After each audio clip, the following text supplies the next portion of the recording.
Estamos aqui mais uma vez caminhando com o Papa Francisco para melhor apresentar e refletir sobre os ensinamentos da exortação apostólica Evangelii Gaudium. Estivemos estudando os primeiros capítulos, além do proêmio, daquela parte inicial, da Evangelii Gaudium. Primeiro capítulo, a transformação missionária da Igreja. O capítulo 2, na crise do compromisso comunitário. E agora, passadas essas duas fases, entramos na terceira fase composta por 3 capítulos. O terceiro é o anúncio do Evangelho. O quarto é a dimensão social da evangelização. E o quinto, chamado Evangelizadores com Espírito. Então, fica bem claro essas 3 dimensões aí nas palavras em destaque. O anúncio. O Evangelho precisa ser anunciado.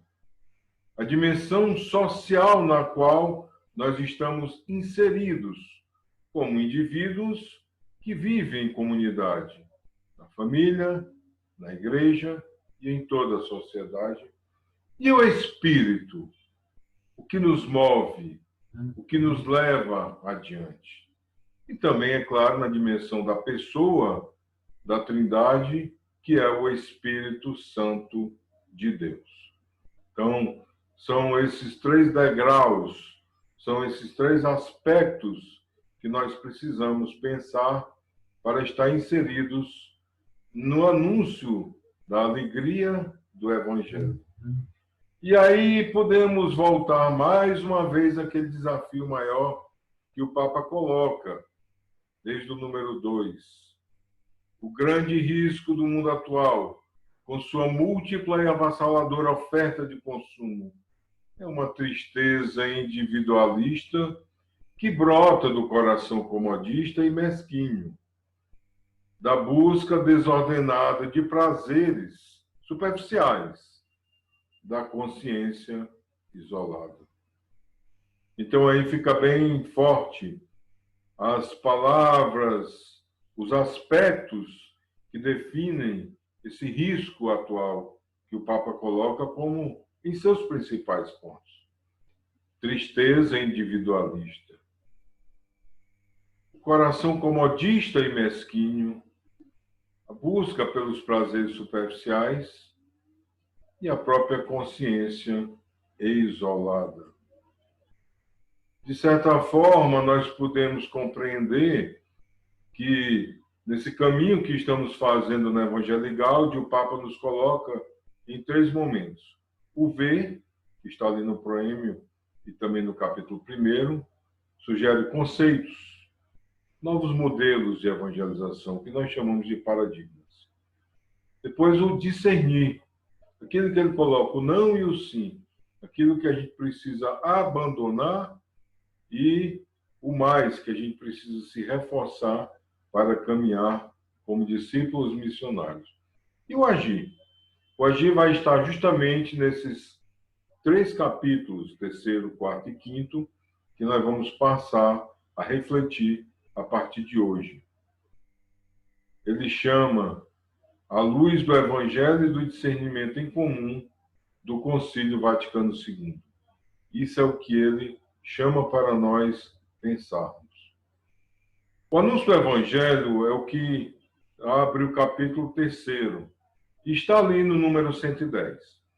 Depois de considerar alguns desafios da realidade atual, quero agora recordar o dever que incumbe a nós, em toda e qualquer época e lugar, porque não pode haver verdadeira evangelização sem um anúncio explícito de Jesus como Senhor, e sem existir uma primazia do anúncio de Jesus Cristo em qualquer trabalho de evangelização. Então, é preciso que estejamos sempre nesse aspecto que nós chamamos de cristocêntrico, colocando Cristo no centro de todo e de todos. E ali, no número 111, ele lembra que a evangelização é um dever da igreja. E por igreja nós devemos entender aqui não apenas aqueles que têm um dever, aqueles que estão dotados de algum poder na igreja, como aqueles que fazem parte do clero, mas todos nós, todos os batizados, somos igreja. Estamos na igreja e precisamos caminhar e agir com ela, ser com a igreja.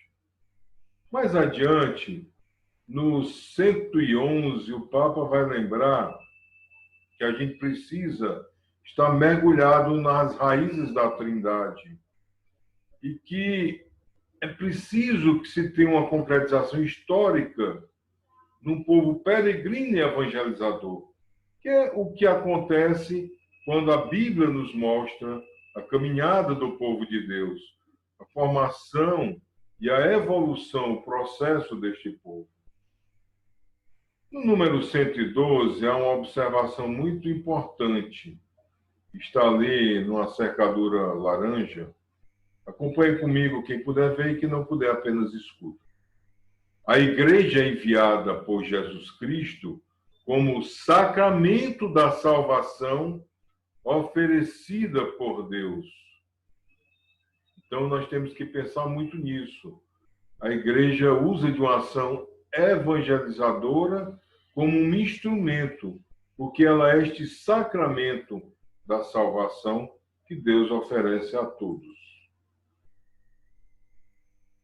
Ele até lembra da questão da necessidade da acolhida, já nos avisando desde aquele tempo como trabalharia muito fortemente com a misericórdia. Então, ele vem falando assim a partir do número 113, gostaria de dizer àqueles que se sentem longe de Deus e da igreja, os que têm medo ou aos indiferentes. O Senhor também te chama para seres parte do seu povo e o faz com grande respeito e amor. É a linguagem sempre presente do Papa Francisco, lembrando o amor misericordioso de Deus. E ali no 114 ele acentua: a igreja deve ser o lugar da misericórdia gratuita, onde todos possam sentir-se acolhidos, amados, perdoados e animados a viverem segundo a vida boa do Evangelho. Eis mais uma forte comunicação do Papa que vai se repetir por tanto tempo em todo o seu primado, em todo o seu pontificado. Ele sempre mostra a misericórdia. Os eventos, as homilias, suas comunicações, quer ditas, quer visuais, performances naturais a ele, estão sempre nos apontando para esta situação de vivermos e sermos agentes da misericórdia de Deus. E nos lembra o apoio importante do Espírito Santo, que, como ele diz, constrói a comunhão e a harmonia do povo de Deus. Porque, ressalta o Papa, ele mesmo é a harmonia, tal como é o vínculo de amor entre o Pai e o Filho. Está ali no número 117. E lembra também que nossa caminhada como leigos, unidos a todos os batizados da Igreja, como parte do seu mistério de amor pela humanidade, Deus dota a totalidade dos fiéis com o instinto da fé. É o chamado sensus fidei, que os ajuda a discernir o que vem realmente de Deus. É uma questão muito importante e que nós precisamos aprender cada vez mais. É preciso ouvir a voz de Deus em nosso coração, no silêncio, na oração. E é preciso, acima de tudo, discernir o que verdadeiramente vem da parte de Deus, nunca deixando-se enganar por outras fontes que também nos buscam, que também nos interpelem. Não digamos mais que somos discípulos e missionários, alerta o Papa Francisco no número 120. Mas sempre que somos discípulos missionários. É uma questão de não colocar duas palavras nas quais nós atuamos num papel e no outro, mas uma só identidade. Cada batizado é chamado a ser isto, um discípulo missionário. Discípulo porque segue a Jesus e missionário porque se deixa levar por uma missão. Se deixa e atende ao convite de ser enviado a todos aqueles que precisam, cada um na sua situação, cada um dentro da sua possibilidade. Isso não é uma novidade. Na realidade, o Papa está produzindo os frutos, às vezes eu digo até brincando, descongelando aquilo que no Concílio Vaticano II, em tempos tão difíceis, foi colocado, que ficou um pouco paralisado, um pouco como que congelado e parado no tempo. Na Lumen Gentium, que é fruto do Concílio Vaticano dirigido a toda a Igreja, o número 35 vai nos dar justamente isso, o que lá está marcado como sendo o testemunho de vida pelo apostolado dos leigos. Todos os leigos podem e devem exercer o seu apostolado. Primeiro, como testemunho de vida, e também ajudando em serviço na igreja, tanto quanto lhe seja possível, tanto quanto lhe seja próprio naquilo que conhece. E como a gente faz isso?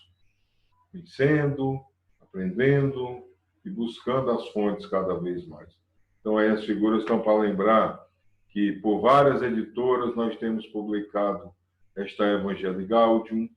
Há também a forma de se conseguir fazer download ou diretamente do site do Vaticano ou no site da paróquia, paroquiacristoreice.com.br, e que tenhamos acesso para que, lendo, relendo, buscando alguns pontos, nós possamos conhecer melhor, nos deixar sensibilizar por esta alegria do Evangelho para a qual o Papa nos convida, do qual nós somos protagonistas, do qual nós nos servimos como uma graça, uma bênção que nos chega, mas que também podemos ser mesmo os portadores para os outros desta alegria. Sejamos, pois, abertos a sermos iluminados pelo Espírito Santo, discernidos a partir da escuta da palavra de Deus e da contemplação dos momentos em que Jesus viveu na Terra, e que, na sua presença eucarística, também possamos dar continuidade à sua mensagem, sendo parte deste corpo místico de Cristo aqui na Terra. Continuemos. Nos próximos vídeos, vamos adentrando este convite do Papa para o agir, para sermos os portadores da alegria do Evangelho. Portanto, continuemos caminhando com o Papa.